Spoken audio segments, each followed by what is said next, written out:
Hello friends, this side is Priyanka. Welcome to my channel achiever Sam. Friends, यहाँ पे मैं respiration एक chapter का नेम है, तो उसमें एक क्रैप साइकिल होती है तो जो कि रेस्पिरेशन में हेल्प करती है।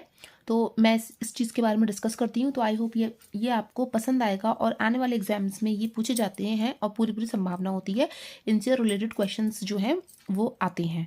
तो चलिए अब मैं आपको यहाँ पे बताती हूँ। ये एक शॉर्ट डायग्राम है जिसकी मदद से मैं आपको यहाँ पे समझाने की कोशिश करूँगी। तो सबसे पहले क्या होता है यहाँ पे, जैसे कि ग्लाइकोलिसिस है, ठीक है। तो ग्लाइकोलिसिस क्या होता है, देखो ग्लाइकोलिसिस का मतलब हो जाता है ये एक एनारोबिक प्रोसेस होती है जो पाई जाती है हमारी किसमें, साइटोप्लाज्म में, सेल के साइटोप्लाज्म में पाई जाती है, ठीक है। ये एक एनारोबिक प्रोसेस है, यानी यहाँ पे ऑक्सीजन जो होती है वो एब्सेंट होती है। अच्छा, उसके बाद यहाँ पे ग्लाइकोलिसिस का मतलब हो जाता है कि ग्लूकोज का टूटना, यानी ग्लूकोज यहाँ पे टूटता है। जब वो ग्लूकोज टूटता है तो वो क्या बनाता है, हमारा पायरूवेट प्लस एनर्जी। ये मैंने थोड़ा शॉर्ट में लिख दिया है, तो ये आपको आई होप आपको बस समझ में आ रहा होगा कि लाइसिस का मतलब हो जाता है टूटना यानी ब्रेकडाउन। तो ग्लूकोज जब यहाँ पे टूटता है तो क्या बनाता है, पायरूवेट और एनर्जी जिससे कि क्या बन जाता है, पायरूविक एसिड। और इसके पायरूवेट के कितने एटीपी बनते हैं, यहाँ पे 2 एटीपी बनते हैं, ठीक है। तो ये एक एनारोबिक प्रोसेस है। अब उसके बाद जब ये सारी प्रोसेस हो जाती है, फिर इसके बाद यहाँ पे क्रेब साइकिल में आता है। ये एक माइटोकॉन्ड्रिया है, यानी जो क्रेब साइकिल है ये किसमें होती है, माइटोकॉन्ड्रिया में होती है ये, ठीक है। माइटोकॉन्ड्रिया है। अच्छा, उसके बाद अब यहाँ पे क्या होता है कि क्रेब साइकिल एंड ईटीएस यानी इलेक्ट्रॉन ट्रांसफर सिस्टम, इसकी फुल फॉर्म होती है इलेक्ट्रॉन ट्रांसफर सिस्टम।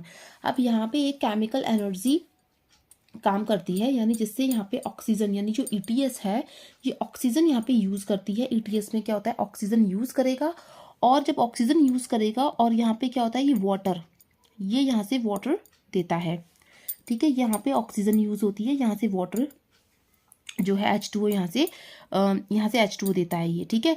जिससे क्या होता है कि अब क्रैब साइकिल है तो क्रैब साइकिल क्या करेगी, यहाँ पे CO2 का प्रोसेस।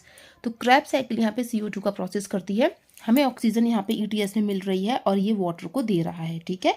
जिससे हमारा ईटीएस में हमारे 36 एटीपी जो है यहाँ पे बन जाती हैं, ठीक है। तो यानी ये जो क्रैब साइकिल होती है ये हमारी यहाँ पे 36 एटीपी बन जाती है, यानी नेट एटीपी हमारे कितने बनेंगे, 36 एटीपी। क्रैब साइकिल हमारा माइटोकॉन्ड्रिया में होता है और जो ग्लाइकोलिसिस प्रोसेस है ये हमारा साइटोप्लाज्म में होता है। ये एक एनारोबिक प्रोसेस होती है और ये एक एरोबिक प्रोसेस होती है जिसमें हमारे 36 एटीपी बनते हैं क्रैब साइकिल में, और ग्लाइकोलिसिस में हमारे 2 एटीपी बनते हैं। यानी अगर हम बात करें कि टोटल एटीपी हमारे कितने बनते हैं, 38 एटीपी बनते हैं। इसको हम प्रोसेस को सिट्रिक एसिड साइकिल भी कहते हैं। तो जिसमें हमारे नेट एटीपी हमारा बनता है 36 एटीपी, टोटल एटीपी हमारे कितने होते हैं, 38 एटीपी। अच्छा, उसके बाद जो 2 एटीपी जो हमारे बनते हैं वो हमारे आउटसाइड द माइटोकॉन्ड्रिया बनते हैं। ये भी क्वेश्चन पूछा जाता है कि जो 2 एटीपी बनते हैं वो कहाँ बनते हैं, हमारे आउटसाइड माइटोकॉन्ड्रिया बनते हैं, क्योंकि ग्लाइकोलिसिस जो होती है ये हमारी एक एनारोबिक प्रोसेस है और साइटोप्लाज्म में होती है, ठीक है। और जो क्रेब साइकिल है ये हमारी माइटोकॉन्ड्रिया में होती है। तो फ्रेंड्स ये इतना ही तो ये होता है यहाँ तक कंप्लीट, ये Krebs cycle and glycolysis cycle, ठीक है। तो आप लोग इसको ध्यान में रखना। एक चीज़ और कि टोटल एटीपी की अगर बात करी जाए तो 38 एटीपी बनते हैं और नेट एटीपी हमारे यानी क्रैब साइकिल में हमारे कितने बनते हैं, 36 एटीपी। ये चीज़ आप ध्यान में रखना। और एटीपी की जो फुल फॉर्म होती है वो एडिनोसिन ट्राइफॉस्फेट होती है, ठीक है। तो आप लोग ये ध्यान में रखना। तो आई होप ये वीडियो आपको पसंद आई होगी। तो फ्रेंड्स, ये रेस्पिरेशन चैप्टर का टॉपिक था ये, तो मैं ये लेके आई थी क्योंकि एग्जाम्स में ये पूछे जाते हैं।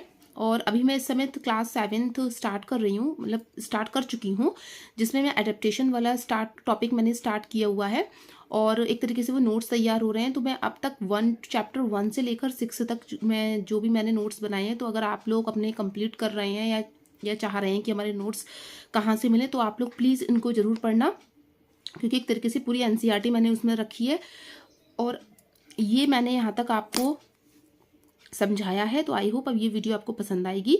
तो फ्रेंड्स प्लीज़ आप लोग उसको पढ़ना ज़रूर, और आने वाले एग्जाम्स में ये बहुत ज़्यादा हेल्पफुल होगा। और सीटेट का एग्ज़ाम, अब सीटेट का जो एग्ज़ाम का फॉर्म जो आ चुके हैं तो आप लोग को पता चल ही गया होगा। तो अब आप तैयारी जो है स्टार्ट कर दीजिए। तो मैं ऐसी छोटी छोटी वीडियोज़ लेके आती रहूँगी, और आपको वीडियो पसंद आए तो लाइक शेयर सब्सक्राइब करिएगा। Thank you.